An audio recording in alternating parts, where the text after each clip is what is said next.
These are some of the most disturbing forest encounters. Let's get right into it. Tom, Megan, and Alex decided to take a weekend trip to Wolf Creek Woods, a forest not far from their town but rarely visited. It was known for its dense trees and winding trails, and local legends hinted at strange occurrences, though most people brushed them off as myths. They set out on a Friday afternoon, aiming to reach a particular spot by nightfall. The hike was pleasant, the weather perfect, and they soon lost themselves in the beauty of the forest. By dusk, they found a good place to set up camp near a stream. They pitched their tents and gathered around a small fire, laughing and sharing stories. That night, Tom woke up to a faint humming sound. It was rhythmic, almost like chanting, but too low to make out clearly. He stepped out of his tent and looked around but saw nothing unusual. He decided it was just his imagination and went back to sleep. The next day, they continued deeper into the woods, following a narrow path. They noticed the trees grew closer together and the underbrush became thicker. Around midday, they stumbled upon an old stone well, half covered by moss and vines. Curious, they peered inside and saw that it was dry, with old, worn steps leading down into the darkness. Megan, always the adventurous one, suggested they explore it. Tom and Alex were hesitant, but her enthusiasm won them over. They tied a rope to a nearby tree and climbed down one by one into the well. At the bottom, they found a small tunnel that seemed to lead further underground. As they moved through the tunnel, the air grew colder and the walls became damp. The tunnel opened into a cavern where they found ancient markings on the walls. Megan took photos while Tom and Alex examined the symbols. They looked like a mix of different ancient scripts, none of which they could understand. Suddenly, the humming sound returned, louder and more distinct. It seemed to come from the walls themselves. Alex suggested they leave, but Megan insisted on exploring a bit more. They followed the sound to another chamber where they found a stone altar. On it lay an old book, bound in leather and covered in dust.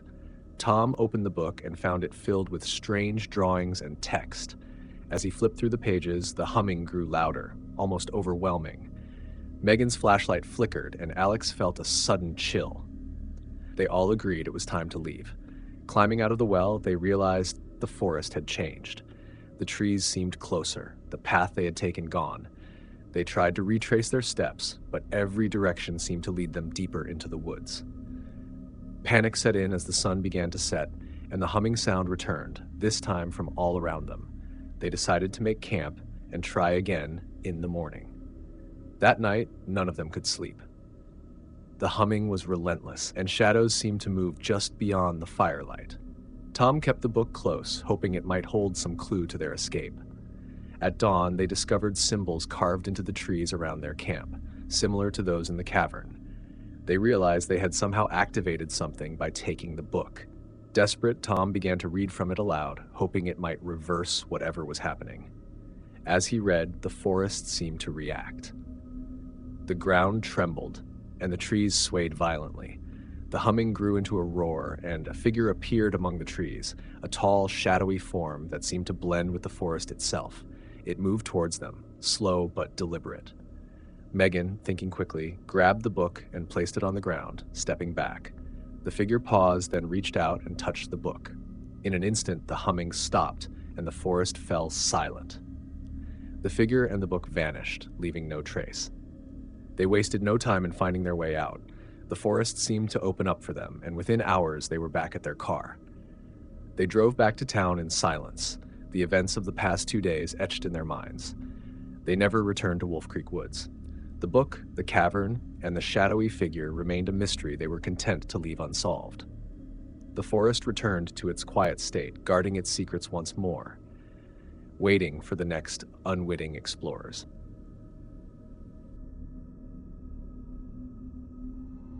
Story 2. Few dared to enter the Whispering Grove, an untouched stretch of woodland known for its dense foliage and labyrinthine paths. Despite the warnings, a group of researchers, Evelyn, Sam, and Max, decided to study the unique ecosystem within, driven by scientific curiosity and the lure of discovery. On a crisp autumn morning, they ventured into the grove, their equipment and supplies strapped to their backs. As they pushed deeper, the forest seemed to close in around them. The air was thick with the scent of damp earth and moss.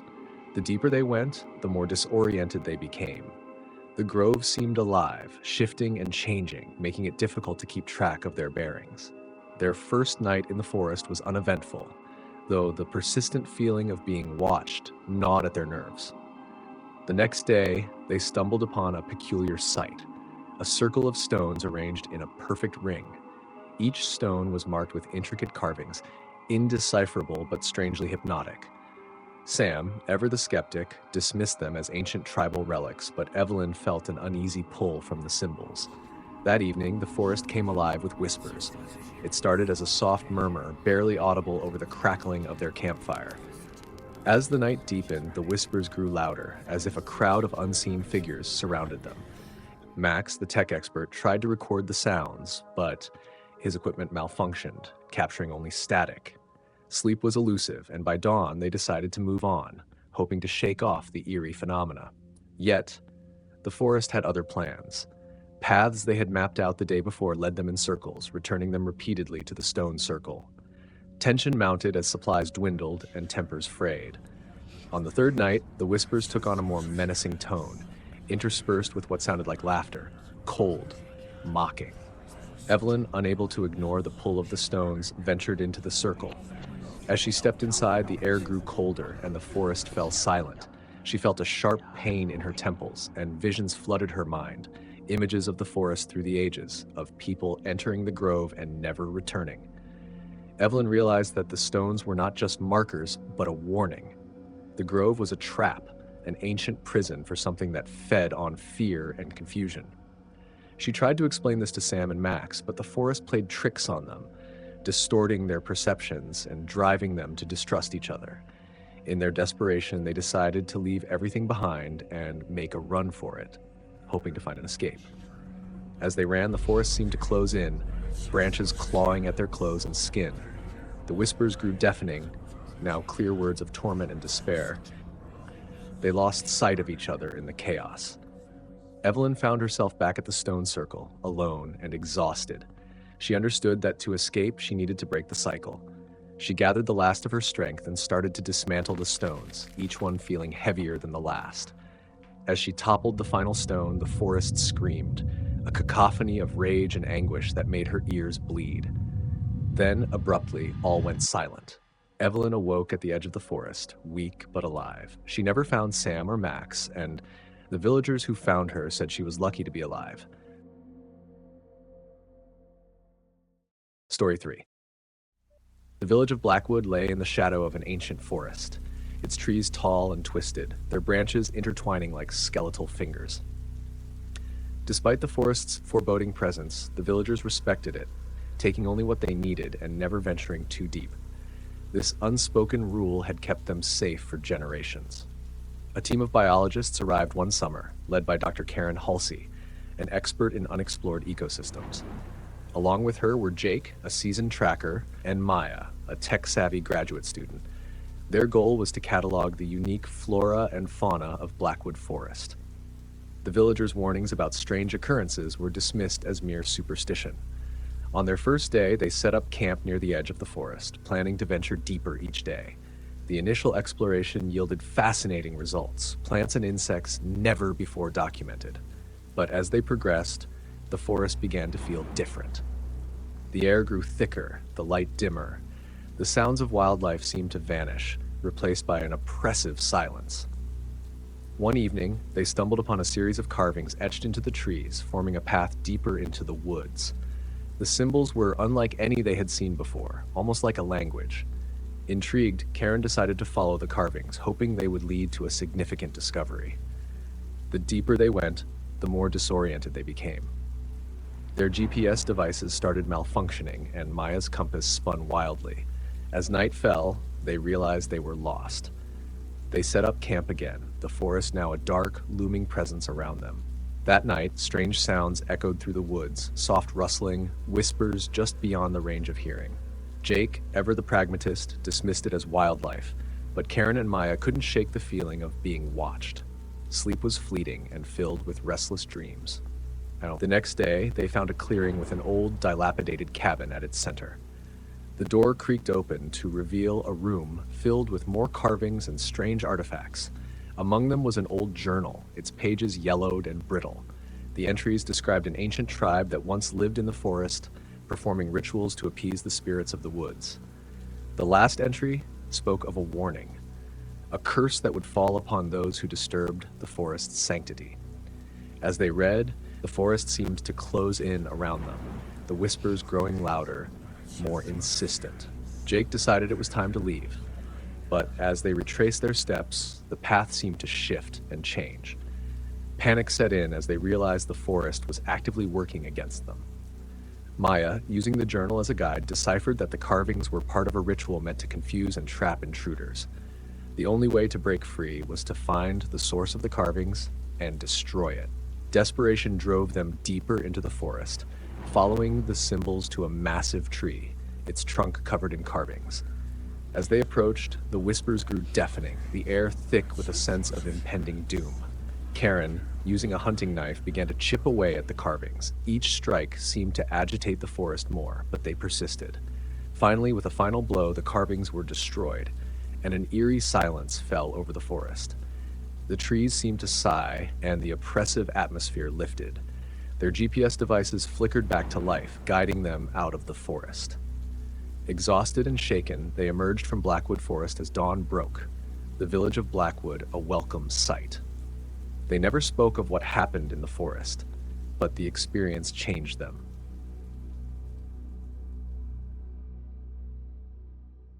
Story 4. My phone died with a dramatic sputter, plunging the woods into an inky blackness. We were supposed to be wilderness pros, 2 weeks deep into an ecology survey, but the silence pressed down suffocatingly. "Great," Sarah muttered, her voice barely a breath. We huddled over the dead screen, the forest exhaling around us, unseen creatures rustling, ancient branches groaning. Hours bled into who knows what. We tripped over gnarled roots, exhaustion a constant buzz. Then a flicker of light, faint but hopeful. We stumbled towards it, relief sparking fragile in our chests. The cabin emerged like a forgotten memory, smoke curling from a chimney, beckoning. We pounded on the weathered door. It swung open, revealing an old woman with eyes like polished obsidian. Inside, warmth and wood smoke chased away the chill. We devoured a simple meal, her gaze never leaving us. In the flickering lamplight, weird symbols crawled across the walls. A primal unease settled in my gut, but Sarah, ever the chill one, shrugged it off. Sleep, a heavy, dreamless oblivion. We woke to a creepy quiet. The cabin was empty, the fire dead. Panic, a slow, cold dread, started to seep in. On the table, a note in some crazy language I didn't recognize. Below it, a single symbol, matching the weird cabin art. Panic morphed into a desperate scramble. We burst out, but the forest had changed. Trees were closer, shadows deeper, the trail gone. We were lost, trapped in a maze of whispering leaves and hungry darkness. A twig snapped behind us. We spun, hearts hammering, but saw nothing. Then, a whisper, soft but clear, in that same weird language. Not the woman. Something older, something vast and terrifying, and it was coming. We ran, blind and desperate. The forest pulsed with a bad vibe, the whispers growing louder, a chorus of unseen voices. I tripped, Sarah's hands slipping from mine. I scrambled back, fear a paralyzing fist, but she was gone. The whispers surrounded me, a chilling symphony of an ancient tongue. I squeezed my eyes shut, tears stinging, waiting for the inevitable. Then silence. I opened my eyes. The forest was gone. I was back on the trail, my dead phone clutched in my hand. Relief washed over me, but a coldness remained. On the screen, a single word flickered, some kind of translation. Welcome home. Story 5. Lena and Mark had always been fascinated by unexplored places, and Blackthorn Woods, an isolated forest with a mysterious reputation, was their latest target. They had heard rumors of strange occurrences from locals, but their curiosity and thirst for adventure overrode any hesitations. They set off on a clear Saturday morning, equipped with maps, supplies, and an optimistic outlook. The first few hours were pleasant, filled with lighthearted conversation and easy hiking. By midday, they reached a dense part of the forest where the sunlight barely penetrated. The atmosphere changed. It felt more enclosed, almost like the trees were watching them. As they ventured deeper, they stumbled upon an old stone archway entwined with vines and moss. It looked ancient, with the stones weathered by time. Intrigued, they decided to pass through, hoping to discover something unique on the other side. Beyond the archway, the forest felt different, darker, quieter, and cooler. A faint, sweet smell lingered in the air. They walked for another hour before deciding to set up camp in a small clearing. That night, Lena woke to a peculiar sound, like rustling leaves, but it had a repeating pattern. She looked around but saw nothing unusual and eventually drifted back to sleep. The next morning, they found their supplies scattered around the campsite. Nothing was missing, but the disturbance puzzled them. They decided to keep moving, following a series of small, peculiar figurines made of twigs and bones hanging from the trees. These figures seemed to form a trail, leading deeper into the woods. The trail led them to a large, circular depression in the ground, surrounded by ancient stone markers. In the center was a large, flat rock that looked like an altar. The twig figures were scattered around it. Mark suggested they might have found an old ceremonial site. As they examined the site, the forest grew eerily silent. No birds, no rustling leaves, just a heavy stillness. The sweet smell became stronger, almost nauseating. Mark, feeling uneasy, suggested they leave, but Lena wanted to investigate further. Near the altar, they found a small metal box half buried in the dirt. Opening the box, they discovered a collection of old photographs, yellowed and worn. The images showed people standing near the altar, their faces blurred and indistinct. The last photo was particularly disturbing. It showed the altar at night, surrounded by shadowy figures with glowing eyes. As they looked through the photos, the repeating rustling sound returned, louder and all around them. The shadows seemed to lengthen, creeping closer. They grabbed the box and ran, trying to retrace their steps back to the archway. The forest seemed to shift, making every path lead them in circles. After what felt like hours, they finally found the archway and stumbled through it. The oppressive atmosphere lifted immediately, and the forest seemed normal again. They hurried back to the edge of the woods, the rustling sound fading behind them. Back in town, they reviewed the photos again. This time, the faces were clear, and they recognized some of the people as locals who had disappeared over the years. The last photo now showed Lena and Mark standing at the altar, looking terrified. Understanding the danger, they took the photos and the box to the local historian. He confirmed their fears. The altar was part of an ancient ritual site where sacrifices were made to appease forest spirits. Those who disturbed the site were marked and drawn back until they were claimed. Lena and Mark left town the next day, vowing never to return. Story 6. Sarah and David, both nature enthusiasts, decided to take a weekend trip to Maplewood Forest, a lesser-known woodland reputed for its untouched beauty and serene trails. Despite warnings of unusual disappearances, their curiosity and love for adventure led them to dismiss such tales as exaggerations. They started their hike early on a crisp autumn morning. The forest greeted them with vibrant colors and the soft crunch of leaves underfoot. The air was fresh, and the trails were easy to follow, making their journey enjoyable. By late afternoon, they had reached a deeper, darker part of the forest, where the trees grew closer together and the path became narrow and winding. As they ventured further, they noticed peculiar wooden totems placed sporadically along the trail. Each totem was intricately carved with faces twisted in expressions of fear and agony. Sarah found them unsettling, but David was intrigued and took photos, thinking they were part of some forgotten tradition. They decided to set up camp near a small stream. That night, Sarah woke up to a distant, melodic humming. It was soft and haunting, almost like a lullaby. She woke David, and they listened, trying to locate its source.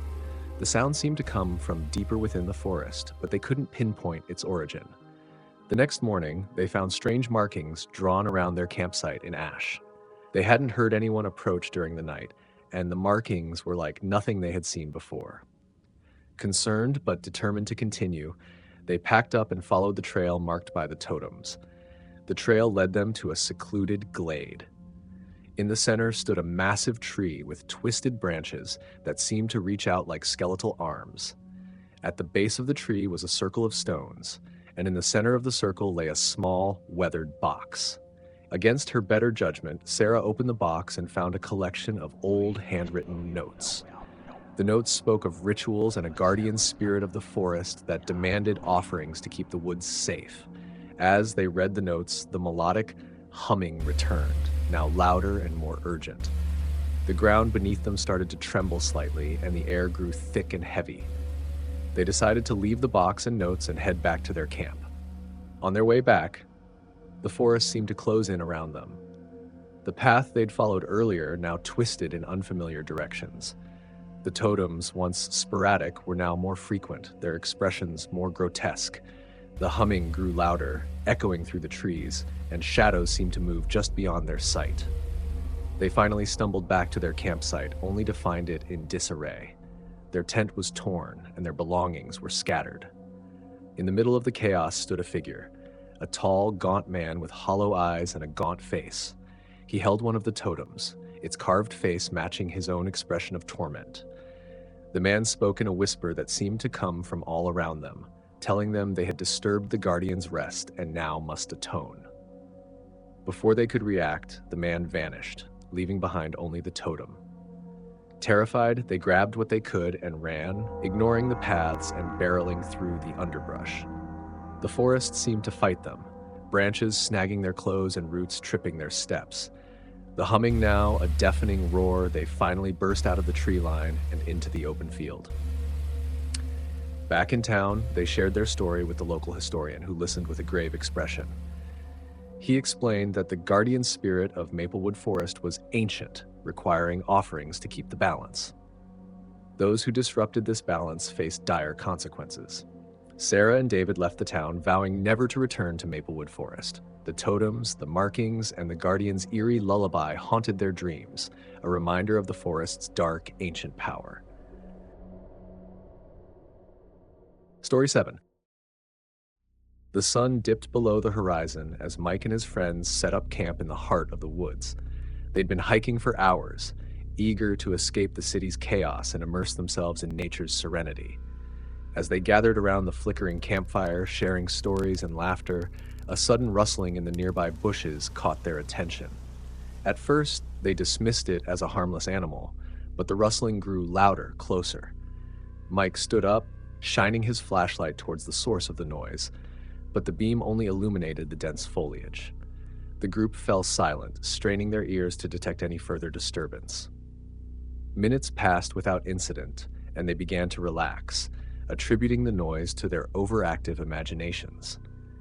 However, just as they were about to settle back into their earlier conversation, an eerie whisper echoed through the trees, sending chills down their spines. The whisper seemed to come from all directions, growing louder and more insistent with each passing second. Unnerved, the friends huddled closer together, their eyes darting anxiously into the darkness beyond the campfire's glow. Suddenly, a figure emerged from the shadows, its movements jerky and unnatural. As it stepped into the light, they recoiled in horror at the sight of its grotesque features and malevolent gaze. The creature, for it could hardly be called human, lunged towards them with terrifying speed. The friends scattered, running blindly through the woods, branches tearing at their clothes and skin. Mike stumbled, losing sight of his companions as he plunged deeper into the forest's depths. Heart pounding, he pressed on, desperate to put distance between himself and the pursuing entity. As he ran, he couldn't shake the feeling that the creature was toying with him, herding him towards an unknown fate. The whispers intensified, morphing into a cacophony of twisted voices that seemed to penetrate his very thoughts.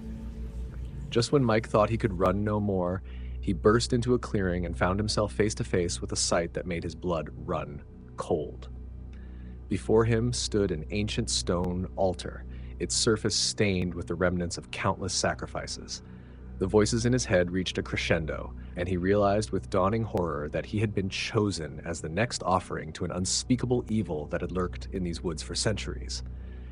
As the creature emerged from the tree line, its form shifting and warping in the moonlight, Mike knew that his fate was sealed. The last thing he saw before the darkness claimed him was the cruel, triumphant gleam in the entity's eyes. Days later, a search party found the remnants of the campsite, but no trace of Mike or his friends was ever discovered. Story 8. Ellie, Dan, and Mike planned a weekend trek in Silverwood Forest, known for its uncharted beauty and unusual rock formations. Locals mentioned strange disappearances, but the trio dismissed it as local folklore. They started early, eager to explore the lesser-known paths. The day was uneventful, with the forest offering breathtaking views and serene spots for rest. By late afternoon, they came across a series of large stones arranged in a circle.